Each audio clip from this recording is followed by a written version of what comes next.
जब से खबर आई है कि पबजी पर भी सरकार बैन लगा सकती है, तब से पबजी खेलने वाले तो परेशान हैं ही साथ पबजी की कंपनी का भी सरदर्द बढ़ गया है। अब तक जैसे डेटा चुराने की वजह से 100 से ज्यादा ऐप्स बैन हो चुके हैं, पबजी को भी लगने लगा है कि भाई उसकी भी बारी आ सकती है। इसीलिए अब पबजी ने कुछ ऐसा किया है जिससे इस गेम की जान बच सकती है और बैन होने का खतरा भी टल सकता है। मतलब आसान भाषा में कहूं तो पबजी वालों के लिए एक अच्छी खबर है। तो आज के इस टेक टॉक वीडियो में मैं आपसे इसी पर बात करूंगा और बताऊंगा कि पबजी ने बैन से बचने के लिए अब क्या स्टेप लिया है, और साथ ही जानेंगे कि कैसे ये स्टेप पबजी के लिए लॉन्ग रन में भी हेल्पफुल साबित होगा।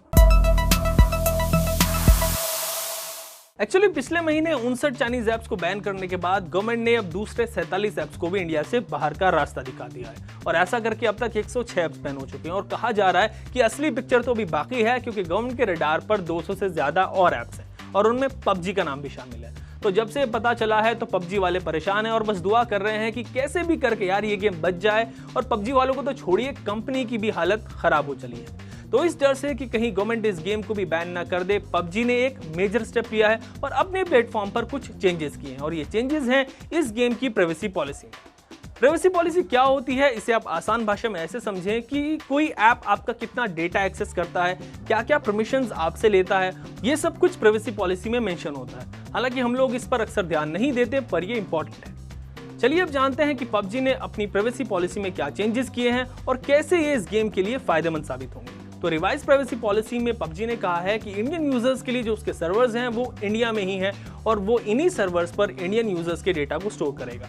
यानी जो चाइनीज ऐप्स पर डेटा चोरी करने के और उसे देश से बाहर स्टोर करने के आरोप लगे थे, उससे बचने के लिए पबजी अब इंडियन यूजर्स का डेटा इंडिया में ही स्टोर करेगा। साथ ही पबजी ने यह भी बताया कि गेमिंग ऐप क्या क्या डेटा कलेक्ट करता है और उसको किस लिए यूज किया जाता है। मतलब जैसे ही बैन की तलवार लटकी, सब कुछ पबजी ने क्लियर कर दिया। फॉर एग्जांपल, जब आप पबजी खेलते हैं तो आपकी आईडी, आपके स्मार्टफोन की इंफॉर्मेशन, आपके ऑडियो टेक्स्ट चैट्स, आपका आईपी एड्रेस ये गेम कलेक्ट करता है। साथ ही अगर आपने फेसबुक अकाउंट यूज किया है, आपकी फ्रेंड लिस्ट की इंफॉर्मेशन भी पबजी कलेक्ट करता है। इसके अलावा पबजी ने यह भी बताया कि वो आपकी इंफॉर्मेशन थर्ड पार्टीज के साथ भी शेयर करता है। हालांकि इसमें कहा गया है कि यूजर्स का गेमिंग एक्सपीरियंस बेहतर करने के लिए आपकी इंफॉर्मेशन शेयर की जाती है, लेकिन मैंने आपको हमेशा बताया है कि हर ऐप आपका डेटा कलेक्ट करता है और उसे सिर्फ अपने ही फायदे के लिए इस्तेमाल करता है, ना कि आपके फायदे के लिए। डेटा की एक बड़ी कीमत होती है। वेल, इसको हम किसी और वीडियो में डिस्कस करेंगे। अभी जानते हैं कि प्राइवेसी पॉलिसी में चेंजेस करने के बाद पबजी को क्या फायदा होगा।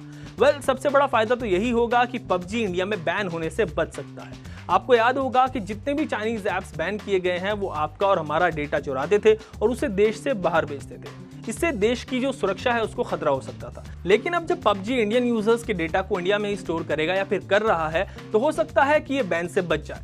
साथ ही पबजी 100% चाइनीज गेम भी नहीं है, तो इन बातों को देखते हुए इसके बैन होने के चांसेस अब कम ही है। आपको क्या लगता है पबजी के फ्यूचर के बारे में, ये आप मुझे हमारे कमेंट सेक्शन में जरूर बताएं, और लेटेस्ट न्यूज एंड अपडेट्स के लिए देखते रहें एबीपी अनकट। एबीपी न्यूज आपको रखे आगे।